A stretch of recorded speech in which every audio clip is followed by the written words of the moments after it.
Hi, I'm making this video to show how the progression's been really with my setup. It's about 9 months in now, so I'm going to go through my corals, my fish, why I've changed a few things. For example, I'm kind of 95% bare bottom now, and also what's been good and what's been not so good. So here we go. Okay, so you can see the shimmer I've got under my two Kessils, the A150 and the A350Ws, is really good. I've got some great colours on the go now. Euphyllia corals are doing good in my system. I had that one about 2 years. It's got must have about 25 heads on it now. It's very large. I need to frag that to my friend soon. Fragging Euphyllia coral is quite easy. The best thing to use for fragging is probably a Dremel with a diamond blade, so you get a nice clean fast cut. A clean cut is what you want to prevent infection, and obviously the faster you can do the job, the less stress you're going to be putting on the corals, rather than say dealing with favia coral fragging. It can be more troublesome because the corallite walls, which you see, they're all shared. So you can't really get an independent cut, but some people aren't bothered with that, the fact that the polyps will heal up and carry on forming and growing. So that's my 3 favia corals on that little island there. I love my short tentacle frog spawn. Euphyllia corals like to be tickled in the current really, they don't like nothing too heavy. Everything that's been placed in here hasn't been put in accidentally. SPS more to the top of the system, and because they're from kind of the breaks of the waves really, and high up on the reefs where they're getting a lot of sunlight, a lot of duration and a lot of current. SPS is small polyp stony, so they have very small polyps which need a lot of current to keep on clean really, whereas large polyp stony obviously have larger polyps, so don't need as large amount of current, but that obviously depends on which LPS you're dealing with. This favia coral, chalice coral, has been growing really well. It's kind of growing in like columns, its polyps is quite high. You use a Dremel blade to frag that, it might slime for quite a while afterwards, but you can frag it quite easily. Okay, I've got 4 green chromis in there, which don't create a lot of bioload really. They're just so easy chromis to keep. They're not a hassle at all. Whereas the Clarkki clown I've got, she has been a handful to say the least. Clarkki clowns, yeah, semi-aggressive. This one, an absolute nightmare. She's damn near controlled the tank, and even the blue throat trigger I put in ended up jumping because they were fighting for territory. She's happy with the community the way it is now. To be honest, I'm not really in it for the fish, I'm more in it for the corals. But this arch I've put in here wasn't accidental either. If you place in a change in the surrounding area to recreate the aquascape, they recreate their own territories, so it kind of minimises the aggression once I change the layout a little bit. The vortex creating some great random flow, which is what you need. Coral reefs have very irregular flow patterns, so this will ramp up and down throughout the day, slowing down during the night. And obviously in nature, light has a lot to do with the growth of corals. These LED lights create PAR levels, which is photosynthetic active radiation, and different corals need different PAR levels. So SPS will need more, down to say soft corals, which I haven't got any in here, and which will need lower PAR levels and lower current. Why did I go bare bottom? Wow, I was impatient. I knew I was going to have trouble, but I didn't cook my rocks. and due to that I got a lot of algal problems from a lot of nutrients, a lot of green hair algae, and had to battle with that for a few months. Everyone goes through the ugly stages, but me, it went in style. I had loads of GHA. I removed the sand bed because the dead rock which I used to create this kind of bomby reef environment. Now a bomby reef is more out on its own, off the main reef. So you get a minimalistic look, but you also get areas where you can connect your corals to. So this kind of environment I wanted to create, and in doing so I've not got a lot of exposed sandbed, and because it's a cube I'm not noticing a big difference with not having a lot of sand. Me and my friend have taken most of it out because it can be a bit of a two-man job, because it's a deep tank, it's 30 inches deep, so aiming the hose either side to get it into the bucket. We've just got a little bit more to go. Now the research suggests that it's not a massive difference in nutrients getting rid of the sand, and sand, yeah, is going to help buffer your pH, etc. My argument is, and feel free to comment on it below in the comments box, is if you can see the waste more, if you can ramp up your current more, so you ain't got to worry about sand being disturbed and creating a storm, surely that's creating more of a sterile environment. And when you're keeping hard corals, the kind of sterile is kind of what you're going closer towards. Now, phosphate 0.03 or lower, most people say. Some people aren't bothered about phosphate, but for growth, that's what you need. Now, these jebao corals are doing pretty well. I've had to tuck away that tracky coral there. It didn't like direct current, and also just liked a bit of lagoonal conditions, so I've placed it onto a hose connector there to stop it from tipping over, and any crabs that want to have a go at it, it kind of stays put. The Kole Tang's hungry, wants feeding. That was bullied by the clownfish. It used to hit itself into rocks and it got a bit of a gash on it. So I sprinkled garlic, which I've always found a good healer, onto its frozen food.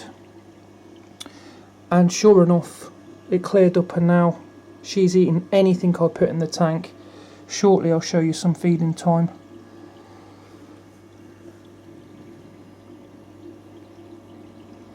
This bird's nest SPS was grown from one tiny frag and has now blossomed. It's growing like a weed. It's going pretty well.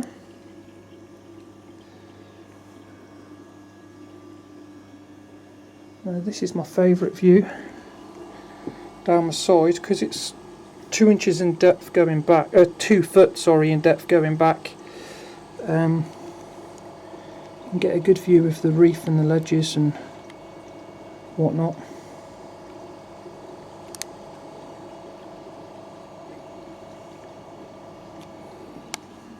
I want to get some NPS as well, some non-photosynthetic corals, say like a sunflower, sun coral.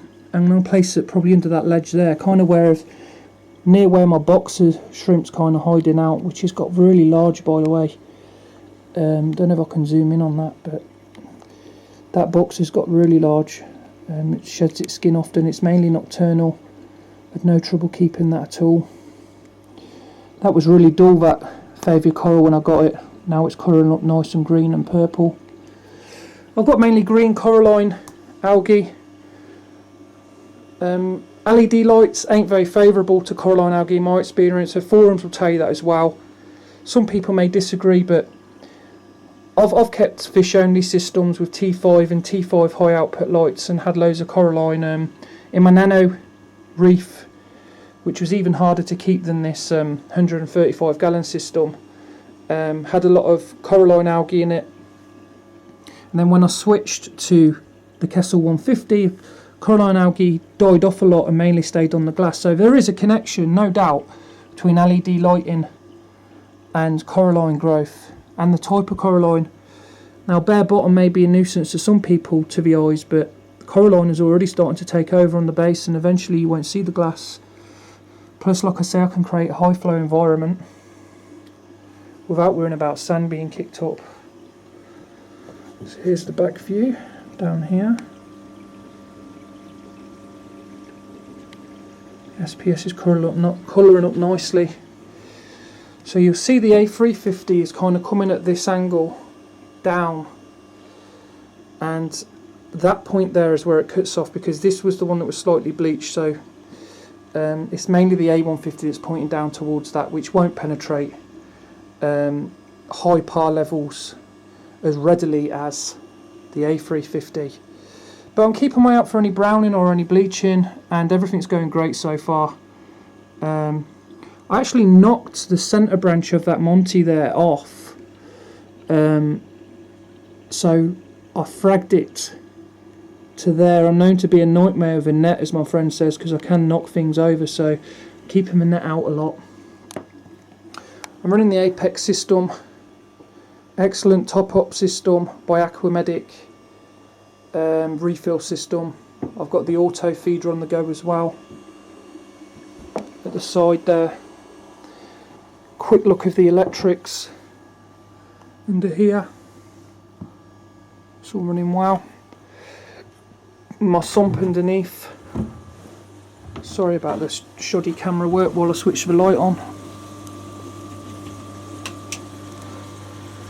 We've got a nice black schemate, and the schemate's going to vary depending on your bioload.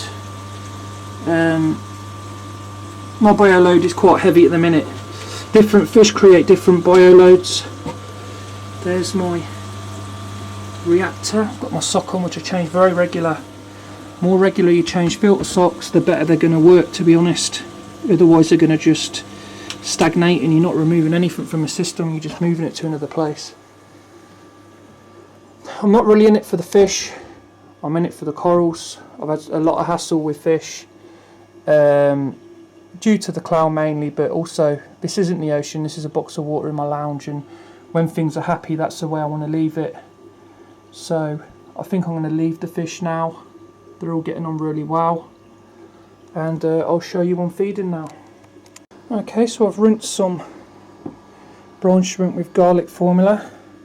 A lot of people rinse their frozen food before placing it in the system because you get a lot of discoloured water and excess nutrients in it. There's some debate as to how much of a difference that makes when you look at the research, but I tend to change. Sometimes I do, sometimes I don't. So we're all having a feed. Like I say, the tang's pretty much eating anything you put in there now. They're all very fast eaters. It's over pretty quick, to be honest.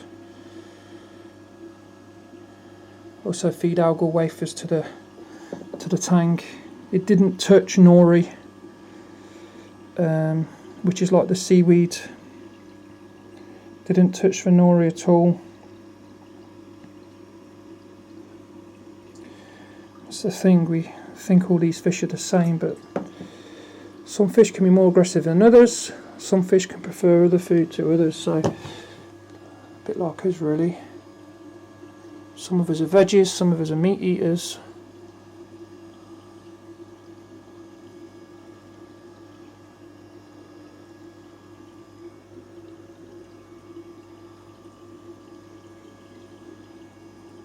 But I'm pretty happy now.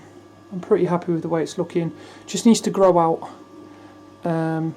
Keep an eye on my calcium, magnesium, alkalinity as corals grow, especially SPS, to make their calcium basis. They'll use up a lot of calcium.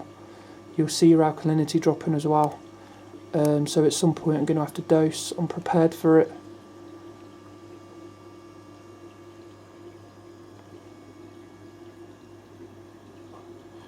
But I'll do some updates. I want to start doing some more educational stuff because I think there's a lot I can kind of provide and help others with from my experiences.